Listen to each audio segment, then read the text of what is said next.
You are listening to the Tractor Time Podcast. We are proud to be sponsored by BCS America. BCS two-wheel tractors are real farming equipment for real farmers and homesteaders. BCS is often mistaken for just a rototiller, but with gear-driven transmissions and dozens of professional quality implements, they truly make superior pieces of farming equipment. Engineered and built in Italy, where small farms are a way of life, BCS two-wheel tractors are built to standards of quality and durability expected of real agriculture equipment, the kind of dependability every farm needs. BCS America can supply tools you need to get jobs done across the farm and the homestead, even on large farms where a four-wheel tractor is a necessity. BCS two-wheel tractors will tackle jobs that simply can't be done with larger machines, from mowing steep slopes and along pond banks to working soil in high tunnels and hoop houses. Check out bcsamerica.com to see the full lineup of tractors and attachments and watch videos of BCS in action. Again, thanks to BCS America for sponsoring today's episode. We are in a revolution, but it is a revolution in which the side that fires the first shot loses. We will not fire any shots because our weapon is uncommon good sense. Good day and welcome to the Tractor Time Podcast, brought to you by Acres U.S.A, the voice of eco-agriculture. I am your host, Ryan Slaybaugh, and as always, I want to say a thank you to our audience for listening and our sponsors, BCS America. They make this happen and allow us to get all these talented guests on our show. Today's theme is all about happy pigs and profitable pig operation, and an interesting breed called guinea hogs that we'll get into a little bit. First, I've got somebody I want to introduce you to. It will be the new host of Tractor Time, which I'm proud to say is Ben Trollinger, the new editor at Acres U.S.A. I'm not going to be going anywhere, but and I will stay involved with the podcast, helping Ben make it better and better. But we're really excited to have Ben, a practicing journalist and an experienced journalist, to be leading this show. Ben, welcome to Tractor Time. Obviously, you just inherited the greatest magazine in the world. Now you're inheriting the greatest podcast in the world. I know the pressure's on. Your background is in journalism. How did you end up here? Well, it really is surreal to me. Acres U.S.A. is a publication that I subscribed to back in my 20s. I'm 38 now, and it really meant a lot to me. I was going to the University of Texas at Austin, where Acres at the time was based, and the publication really just opened my eyes to a world that I was completely unfamiliar with, and that really has stayed with me throughout my entire career as a journalist. So before coming on board here at Acres, I was working at community newspapers in Texas, and then I moved up to Colorado about 6 years ago. And when I found that job was open, I kind of had to pinch myself, because it really felt like my life was coming full circle, that I was finally, fulfilling that dream, that wish that I had back in my 20s, that, boy, I wish I could work for Acres one day. And, it's happening. So I'm kind of thrilled. But to sort of touch on my relationship to agriculture, I think it really started pretty early for me in sort of a strange way. I think for many people, the relationship to agriculture obviously comes from their connection to food. And I think as a young kid, my connection was pretty disordered in a lot of ways. I mean, it really started at a 7-Eleven down the street from the elementary school, where my grandmother would pick me up every day. She'd take me there. We'd get Slurpees, we'd get Reese's Pieces, we'd get Mrs. Barrett's cinnamon rolls. We would just load up. And then we'd go home and, watch movies after movies after movies. And it was sort of just sheer enjoyment and pleasure for me. But it was only years later that I really started to see that, food wasn't just palliative. It wasn't just about pleasure. It was also about health and healing. And to me, that's really sort of the mission that I'm sort of adopting and trying to champion here at Acres U.S.A, is that human health, ecological health, really all ties back to what we're doing with the land, how we're farming, how we're ranching. And, the Acres U.S.A audience really knows that well. And I'm really humbled to get to be a part of the extremely wonderful work that they've been, doing for decades and decades. Sure. So thanks for having me. Thank you, Ben. As you can tell, the passion is there. We really hope that you and our audience can engage with Ben and really help take this podcast and our magazine to the next level. Ben will join us again in a bit before he interviews Cathy Payne, our guest on this episode. Cathy is the author of Guinea Hogs, a new book out that is available in the Acres U.S.A. bookstore. But first, I recently took a trip to Rodale Institute in Pennsylvania and got a chance to tour their hog operation. We want to make sure this episode's all pig-themed, so I thought I'd share some audio I got from touring their operation and a little story with it. It's not more than 5 or 6 minutes, and then we'll get right into the interview with Ben and Cathy. So thanks again for listening. Okay, let me paint a picture. I'm standing outside of Kutztown, Pennsylvania, in the rain. It's pouring hard. I'm with Jeff Moyer, the executive director of Rodale Institute, and Fred Walters, the former owner of Acres U.S.A. We met out there for meetings, and while we were there, we paid a visit to the demonstration pig farm that the Rodale folks are operating. What got our attention is how practical, low energy, and manageable the operation is, and how healthy the pigs are. It's a proven diversification technique that pays for itself and helps farmers find other ways to market, and they're really just trying to figure out a way, how can you teach other farmers about this? So I just want to plant the seed. It's out there. We're working on this. As Jeff says, Jeff Moyer, the executive director, he says they spend their energy managing the pasture, not the pigs. So here's Jeff explaining why they designed it this way. And one note on the audio here, you're going to hear a thumping sound in the background. Those are windshield wipers. As a reminder, it was pouring rain outside, and we were actually sitting in his car as we were looking at the pig operation through the windshield. Yeah, what we wanted to do was, we were looking at the explosion of pastured hog operations. And if you look at a pastured hog operation, typical, if you sort of close your eyes and picture it, you've got these either A-frame or Quonset-shaped huts. They're in a field or in a woods. They got some fence around them, and you got pigs inside the fence, and they can go in the hut to get some shade or protection from the weather. And then they got a water bucket that sits there with a cement block in it. And then you come out and you pour water in there. And in the winter, there's ice in there, so you break the ice out, and then you carry some water out and pour it in there, and then the pig dumps it, and then you hit the pig on the head with a bucket, and then you go back in. And that's kind of watering pigs. And then you carry feed out there, because pigs can't live on pasture alone. They're monogastric. They need something else, so we feed them grain, so you got to carry grain. Well, somehow you have to pay for carrying water and carrying grain in the sale of that pork. There is nowhere in American society that you can say carrying water is worth $7 an hour or $8 an hour or $20 an hour. It just isn't. And you're not going to pay for that. But you have to in the pork in a pastured operation. So they struggle to make money. The other thing that happens is in a pastured operation, you have to move pigs. And you're trying to move them in this sort of big expanse. So you'll put up a new fence, and then you try to move the pigs from where they were to where you want them to go. Two things that happen. I always tell people, if a pig sees you move the fence, the pig says to itself, the fence is movable. And if you can move it, I can move it. Now it's really hard to fence pigs. So they're always getting out. Feral pigs are getting in. It's this nightmare. On the other hand, we have the confinement operations that are very efficient at moving feed, moving water, and moving pigs. And I said, isn't there a way we could marry these two operations where we could create a building and a structure that operates as a gate to manage pigs? So if I want to move pigs from this pasture to this pasture, I'll show you how we do it. It is so simple. There's no stress on the farmer, no stress on the pig, no way the pig gets hurt, no way the farmer gets hurt. It's simple, very easy to do. All the watering stations are inside the facility, so the pigs drink their water in here. They have access to drinking water 24 hours a day, same water we drink, potable water. Easy peasy, no dirty, stinky water troughs to clean.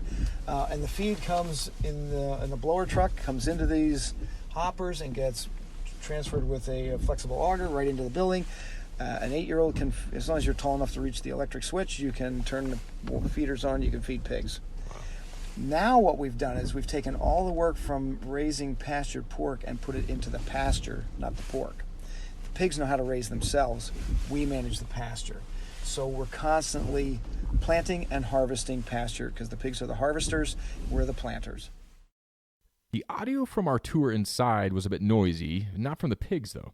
It was our own footsteps and the heavy rain outside that created quite a racket. The pigs actually were quite content laying around in the rain, outside of the rain, The fresh air was blowing through the pens, and the Rodale staff just cleans those twice per year. It's quite phenomenal. Augers deliver grain feed to the pigs inside, and fresh hay is stacked around the pens.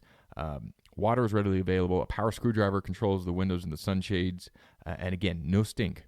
The pigs could have gone outside, They had a beautiful biodiverse pasture with alfalfa and a mix of goodies for them to munch on. The Rodale staff doesn't allow them to wallow deeply and really tear up the pasture, but other than that, they just run the electrical lines through the pasture's fence rows and train the piglets to fear the electrical line, and after that, the pigs and the hogs and the sows, they'll stay between the lines. They've had one pig escape in the last few years total, and then they just rotate them through the pastures. The facility, Jeff said, costs about $150,000. It pays for itself. There's no smell. It's profitable, and they're happy pigs. Anyway, when the rain quieted down, we walked out to the pasture, and Jeff explained why all this works. We use perennial pasture because we make hay, because we feed them grass year-round. But this site goes over to the trees there. It's about 8 acres. When we first built it, people said the building's designed for us to run 100 pigs a year through here. So it's like a 6-sow operation, 5 or 6 sows, 100 pigs a year. Everybody said that's not nearly enough land. It's like way too much. It's all in how we manage it. Again, we're using pigs to improve the health of the soil. They're just another crop. They come and they go, but they're just another crop in the rotation. But from the mechanical to the biological to... But here you can see they're pooping out in the pasture here. That's what they do. We don't have to clean up the pasture. We try not to let them build too many wallows. No liquid slurry, no sluts, sluts, no, there's none of that. And will they graze all the way to the tree line? Well, you can't see it here, right. But they've been grazing this. Mm-hmm. You can see how they have a fence up there. Yeah. Shelby keeps moving the fence so they get fresh grass all the time. And then when this runs out, we'll move them over here, and we create lane leaf. So that's it. Story about happy pigs, beautiful pasture, and a profitable operation. It's all possible. And we'll be working with Rodale to try to compile and bring this information to our audience through this podcast, through our websites, through everything. It's just that valuable information. Which brings us to the next part of the episode. More happy pigs, guinea hogs to be exact. Ben, take it from here. Cathy Payne wrote the book on guinea hogs. Literally no other book has focused exclusively on this heritage breed. No mere pig. The guinea hog has been known to make farm-to-table chefs salivate and grown men cry. In her new book, Saving the Guinea Hogs, The Recovery of an American Homestead Breed, she describes how the guinea hog almost died out in the 1990s, and how a small group of determined people, including herself, are working to bring it back from the brink. Cathy is a retired elementary education teacher. She's also run an 11-acre farm in Georgia with her husband, John. Cathy, welcome. Thank you, Ben. I'm glad to be here. The guinea hog is this iconic breed that predates even the Civil War, but it almost went extinct in the 1990s. How did that happen, and what brought it back? Well, that's an interesting question. There were 3 big factors in it nearing extinction. One was consumer demand for fat, probably 4 factors. One is a change in the emphasis on breeds, and some of it was political, had to do with small farms, and then there was a pet pig craze. So I'll go into a little more detail about each of those. Mm-hmm. So around the 1970s, Earl Butz became Secretary of Agriculture under Nixon, and he had a big push to go from diversified farms, basically small and moderate sized farms, to more specialized monoculture big farms. And his motto was get big or get out. And so there was a lot of loss of the small farms. And also, since the Civil War, there were improved breeds imported from Europe, many of them from England. And they were, while the Berkshire had been around for hundreds of years, it became a different hog altogether. So instead of being more of a lard type hog, big and fat, it became long and lean and muscular. And that was kind of the push. Along with the monoculture production and the loss of the small farms, the big farms, they were growing things like corn, soy, wheat. And then they were given subsidies to make that food cheap. So they had all this cheap food and not a lot of customers for it. So it was going to Russia, for example. And then it just got to be so much and the price was so cheap, they needed to do something with it to sell it. So it wasn't just sitting in silos. And so they started making things like soy cheese and soy hot dogs and soy burgers, and they would make cereals out of it and extrusions and pet food. And so there was just this glut of this food, and they had to sell that. And so they made products such as corn oil and Crisco, and that replaced the need for lard in the food system. They also put out government pamphlets that really pushed 11 servings of grains a day, which was something that our diets were just not accustomed to for centuries. And then there was this low-fat craze. So people didn't want fat, they didn't want lard, and there was no money directed at small farms, so that certainly put a dent in things. So a small hog, the guinea hog, we haven't really introduced it yet, is a small hog. So it's about a third the size of a commercial hog. Maybe even some of them are even smaller. Well, maybe we could start there. I mean, sort of describe what makes the guinea hog such a special breed. Describe it for our listeners, and also explain why it sort of fell out of favor.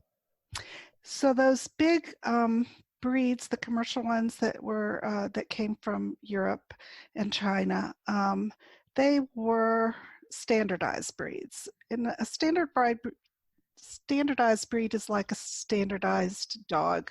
You've got beagles and you've got German shepherds, and they're all distinct. The guinea hogs are a distinct breed, but they are a landrace breed as opposed to a standardized breed. And the landrace breeds were developed via a combination of natural selection, which included natural pressures that were involved with the locations where they were developed. And so they were variable from farm to farm, and they weren't like entered into competitions and judged depend on how many of the breed characteristics they had. So they're a lot more variable. And they lived in semi-wild states on farms, either on pasture land or in the woods. And they pretty much foraged for themselves, and they learned to develop without the need for constant influx of grains into their diet. They had parasite resistance and so forth. So the piney wood cattle, I was just talking to you about my lunch today. The piney wood cattle is one of those landrace breeds, and it was developed to live in the piney woods of the southeast. The Gulf Coast native sheep were brought in from the Spaniards and then settled in the Gulf Coast areas, where they would have normally just died from the worms and hoof rot. But the ones that didn't die survived, and the ones that were good to help the ladies make their clothes and do their spinning, they were selected for. And so these are all breeds that I'm familiar with. So where am I going with it? So this is a landrace breed like that. And so it's a black pig. It's smaller than a commercial pig. And because they did live around home sites, they're very gentle, very docile, very easy to manage. And the ones that I raised, I had taught a couple of them to sit on command before they were 2 months old. And they all knew their names. And if I wanted to move them from a pasture to a totally different part of the farm, I could just open a gate, call them, say, let's go, and move them to the next pasture. And they were just really, really nice pigs. So that's a landrace breed. And then the black pigment helps them in the southern sunshine, the intensity of the heat. Pigs are prone sometimes to cancer and so forth. And so that protected them, and they were able to be more durable. So that was one thing that led to their demise. The consumer demand I mentioned, and then the loss of the small farms. So as these big farms consolidated, and their idea was to get big and get out, they started building confined animal feeding operations, and they wanted bigger, wider, more less willing to forage hogs because they were kept inside, and their sole purpose was just to procreate and eat and get fat and be slaughtered, and they never left an indoor environment. Well, it seems to me that guinea hogs are sort of a lens through which to view broader American agricultural policies that really affected genetic diversity and biodiversity on the American farm. Absolutely. Talk a little bit about that. Well, they're an exclusive American pig. They don't exist anywhere else except for in the United States. And everybody that I talked to, if you could trace back their herd from where it actually came from, traced it back to Alabama, Mississippi, Georgia, Florida, Georgia, Alabama. I may be repeating states now, but so it was a southern hog, and it was American hog, and so that makes it pretty unique. And if you think about saving our cultural traditions, this is one of our cultural traditions.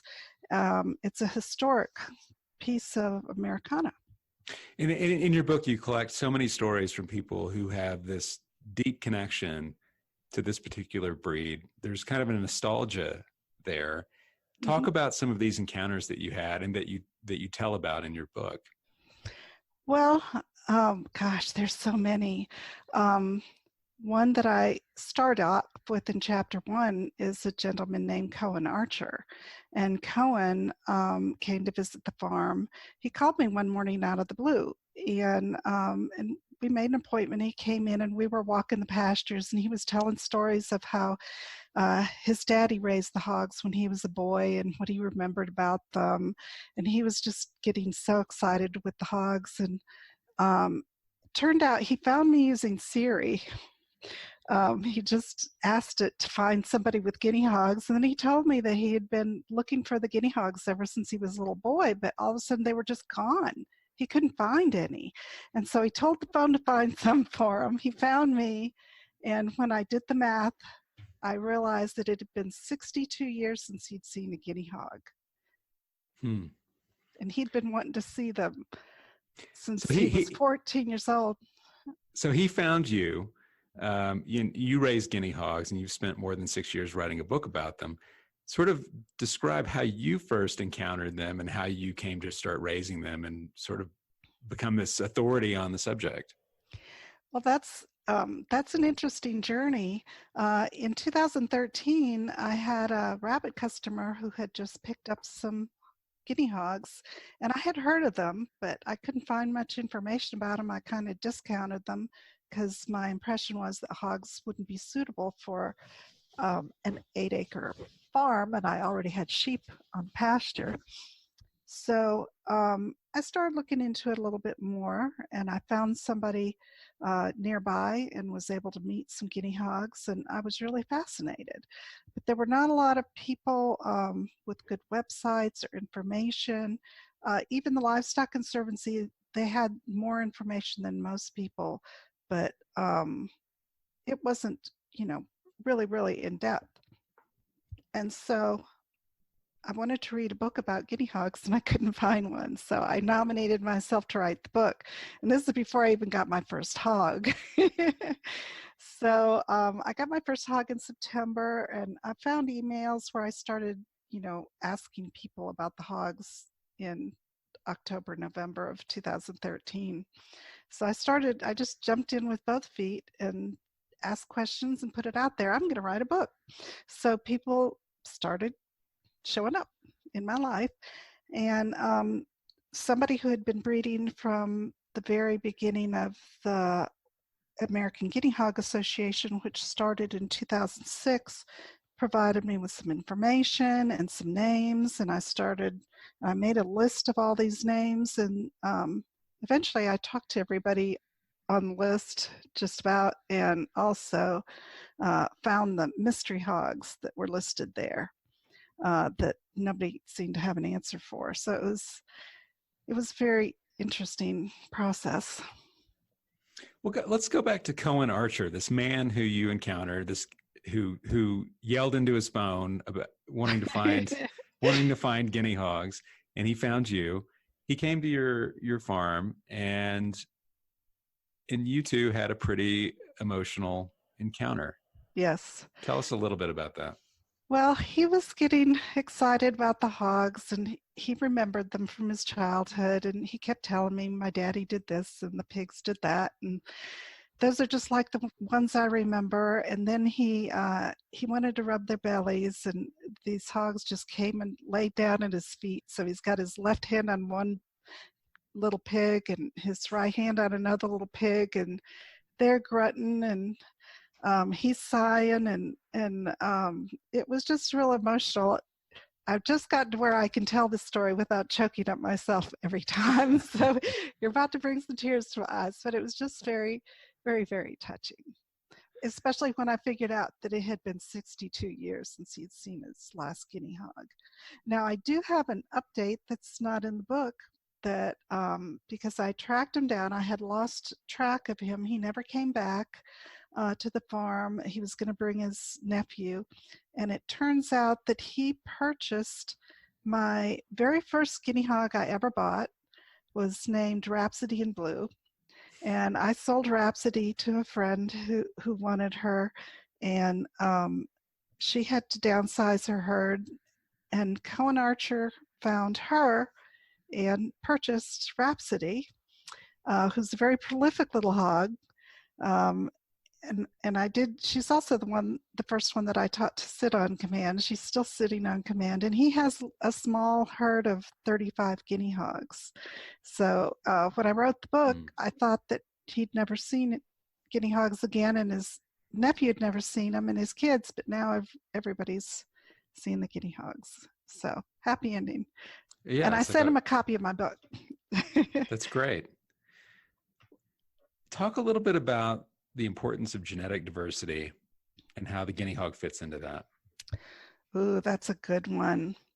I have a little talk. I might rustle a little paper here too, but I'm going to be giving a talk at a Avid bookstore in Athens this week, and I'll be talking about that. So when you think of a breed, you've got breeds within a species. So species would be like dogs, and you've got your beagles and your German shepherds, etc. And within each breed in a species, the whole species shares 50% of that genetic material. But the other 50% is specific to a breed. So once a breed dies, that 50% of the genetic diversity in that breed disappears. And if you think about like potato famines and over-relying on particular breeds, the more you lose these individual breeds, the more the species is at risk. So, and the Livestock Conservancy, which monitors 180 or more breeds of poultry and livestock, they say that worldwide there's one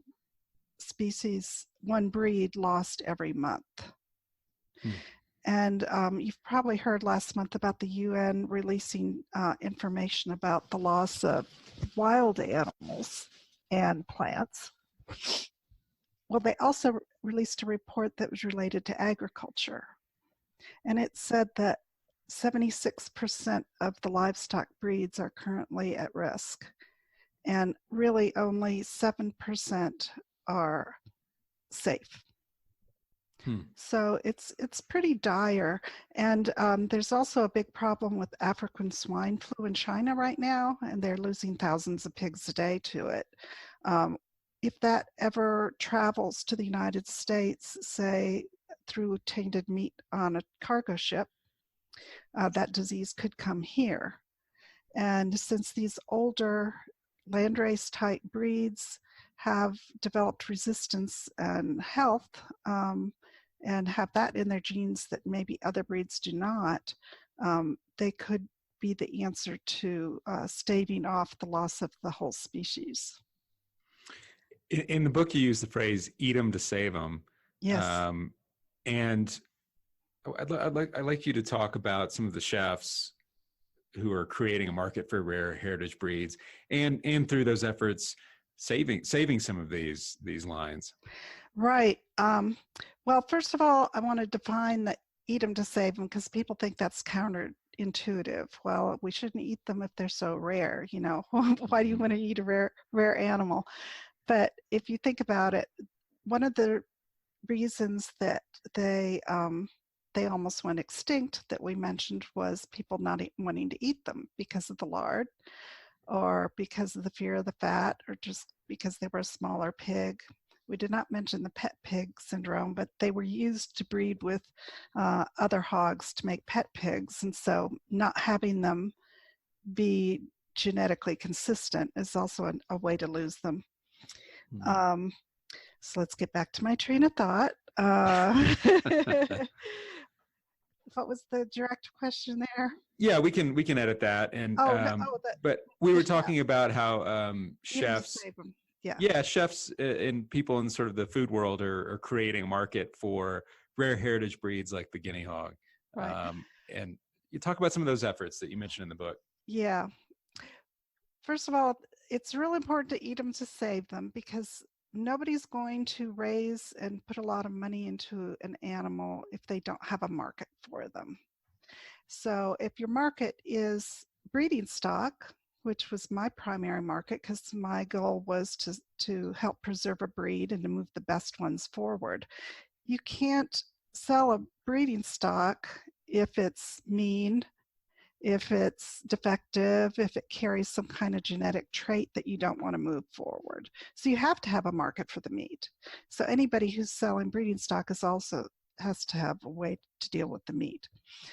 So the first chef that kind of got on the map with guinea hog was named Craig Deal. So Craig Deal was working with Slow Foods International, and they were having an event in Charleston, and the founder of Slow Foods in Spain was coming over for a fundraiser. He was going to be in Atlanta, and then they took him into Charleston, and they decided to do a pig tasting. So they had just introduced the guinea hog to the ARCA-Taste, or they were considering it for the ARCA-Taste.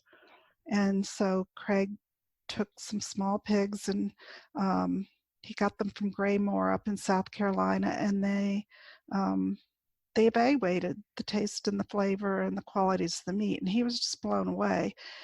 He was surprised about how fatty they were, but this is a melt in your mouth kind of fat, and it's also the smaller parts make for a shorter work time for the chef as far as making charcuterie, prosciutto, and hams and those kind of things. Now, locally here in Athens, Georgia, we have a restaurant called 5 and 10, and it's owned by Hugh Atchison, who was a top chef judge. And so Richard Neal was the first one to buy guinea hogs from me. And they have a great little restaurant and a real cohesive staff. They keep staff on forever. Of course, chefs turn over because chefs are rock stars and they turn over. But sure. So when I invited them to come up for a chef tour a couple years ago, Richard came up and brought 14 staff members with them. This was on a day off, and this is what they chose to do on their day off. So I got a real heavy bonding with the group there. And then my husband and I like to patronize 5 and 10, especially when they're serving guinea hogs. So we would show up when it was on the menu, and it was just fun. And he did amazing things with them: fried pork rinds and thin shavings of ham, cured ham. And so they could take one little hog and serve it for as long as 8 months. So just last month, I had a dinner where I was served something that had little shavings of a guinea hog ham from a pig I'd sold them, I guess, 11 months earlier. Because of the cure time, and once you have a ham, it's preserved. And so he worked with it. And then when he left, there was a chef named Telly, and his moniker is It's Just Telly on Instagram, because he's a rock star and he doesn't use a last name. But he's up in New York. He just moved to New York about 2 weeks ago. But he loved the guinea hogs, and now I believe Dana or Shayna is the name of the new executive chef. She was the former sous chef, and so she's been working with the guinea hogs under Richard and under Telly, and I'm sure she'll move that forward. And I also made arrangements for another local farmer to provide guinea hogs to the restaurant so they can still serve guinea hog on the menu. And the one thing they did was they would bill it as guinea hogs. So it was a conversation starter between the servers and the customers. They would post the name of the farm on the chalkboard when you first come in. And then people would say, well, what's guinea hog? And then they get the story. So it really helps to promote the breed. And what is it about guinea hogs that appeals so much to people in the food world? Is there a certain diet that they have? Is there a certain flavor? What is it that draws people in and starts that conversation that you mentioned? Well, diet definitely does impact the flavor and the characteristics of the meat. And whereas most breeds will eat gallons and gallons of commercial food every day and then sit in the shade and sleep most of the day, the guinea hogs are foragers, and they will go out and gather their own food. So they will eat grass. They graze just like hogs. They will eat legumes. They'll eat the scraps, your potato peelings when you're fixing dinner. When you weed the garden, you can take the weeds to the hogs. They'll eat the sweet potato leaves when you harvest your sweet potatoes, and pumpkins and so forth. So all of that definitely impacts the flavor of the meat. In Spain, they have the little black Iberico pigs who are finished on acorns. And if you have woods and oak trees, the guinea hogs will be more than happy to clean that up for you. Windfall fruit from apples, etc. So I think that really impacts the flavor. But even if you have different breeds of hogs raised side by side in a similar environment, the guinea hog still has a quality to the fat. Instead of being hard and gristly and chewy, think of butter. You know, how does butter melt in your mouth? And it's that. And there's plenty of it, and it's kind of a marbled red meat, and it's not the other white meat for sure. I'm sure our listeners are wondering, what's the bacon like? Oh, the bacon's amazing. The bacon's amazing. Yes.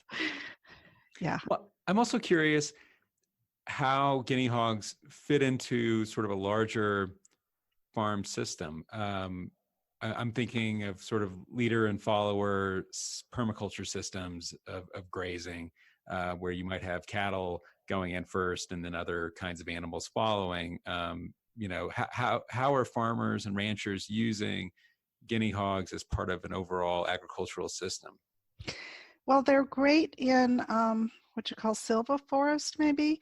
They're good in situations where you want something to clean up the brush or clean up the acorns or clean up the windfall fruit, and then follow them with poultry, because the poultry love to pick through fecal matter and eat the fly larvae and so forth, and that helps keep the flies down.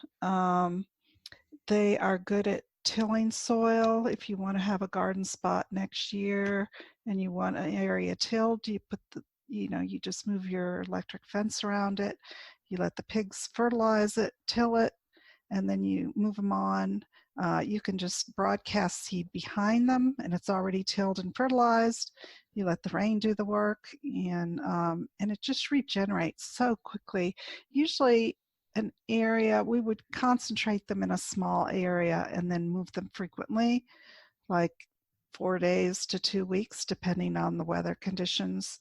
And in the South, where I live in Northeast Georgia, it would regenerate within 3 weeks. It was just amazing at how the grass and everything would just come up. So they're good for that. They're not good in a big agricultural system because they're not a production hog, but they're perfect for a homesteader or say, 30 to 100 acre type operation. Do you see more and more homesteaders, farmers, ranchers picking up the guinea hog as part of their overall efforts? Absolutely. Yes. And one thing they say, I was at the Mother Earth News Fair in Asheville back in April, and I was hanging out with the booth where they had some guinea hogs, and they were giving out information from the American Guinea Hog Association. And so many people were saying, well, that's the size of pig I could handle. So people that are just getting back to the land, have a small holding, they don't want a lot of pigs digging up the pasture and building big, huge mud wallows. A smaller pig makes sense. And also if they're going to butcher for their family on the farm, they don't want a really big hog. And they don't want a big mean boar that weighs 900 pounds around their kids, So these guys are just sweethearts. The amount of time you put into this book sort of reminds me of a detective trying to solve a murder mystery. Describe the process of writing this book. You really left no stone unturned. Well, that's true. Like I said, I had made my wish list, which I just found last week when I was tidying up after book publishing, where I had written down all these hogs I wanted to find and people I wanted to find. And I was just amazed that I had written that in November of 2013. And it took me until a week before the book was actually released, March 15th. I think around March 5th, I was still interviewing people. So I found out through the process of my research, first I just put it out there that I wanted to talk to old timers. And I found out that they used some very specific language. There were big boned and little boned hogs, which means some were a larger variety and some were a smaller variety, but that was their vernacular that people weren't using anymore.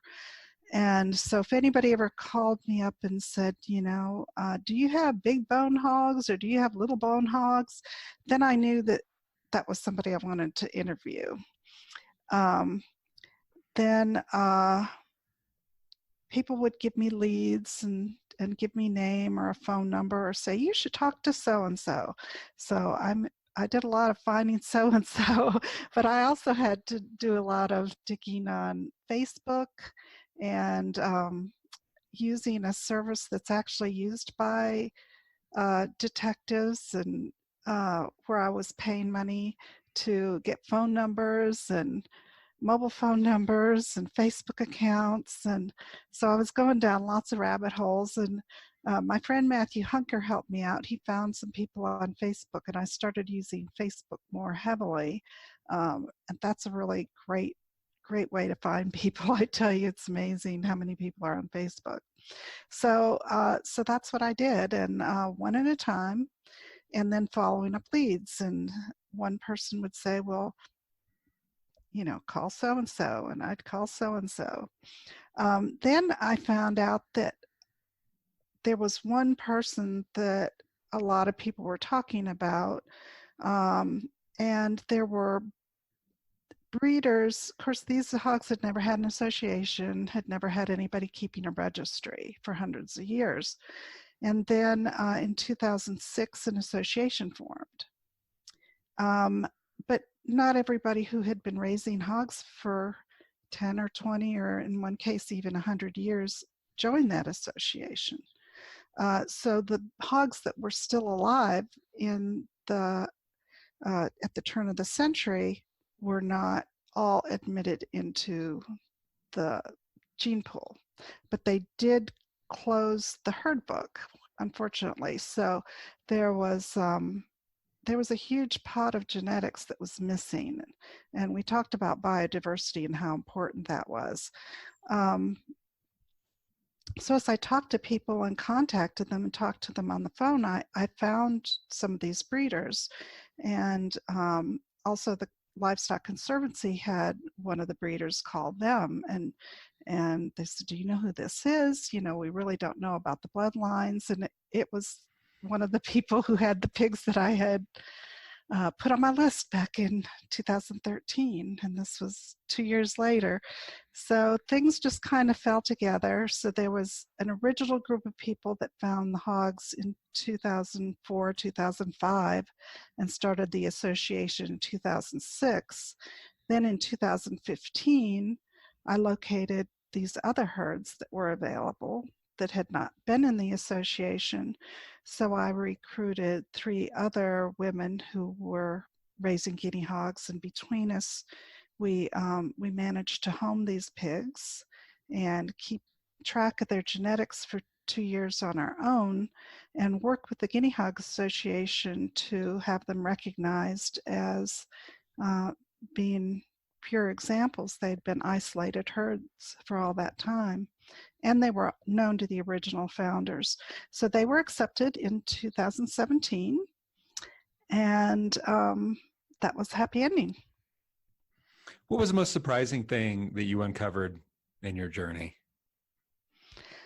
Well, I think just finding all that information and talking to most of the people that I needed to talk to is just amazing. Just the way it unfolded, and the wonderful people that I ran into, and just putting the pieces of the story together to make it really coherent. Are you optimistic about the future for heritage hogs?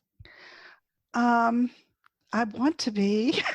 I'm kind of an optimistic person at heart. You know, you hear these statistics and they're kind of scary, but I have a vision that for the guinea hogs, that my granddaughter's grandchildren will be able to meet a guinea hog someday. And the same thing with other heritage breeds. Right now I'm doing a census with the Livestock Conservancy for the Large Black Hog Association, and they're another very rare hog. And I think they're more rare than people thought they were before we started the census.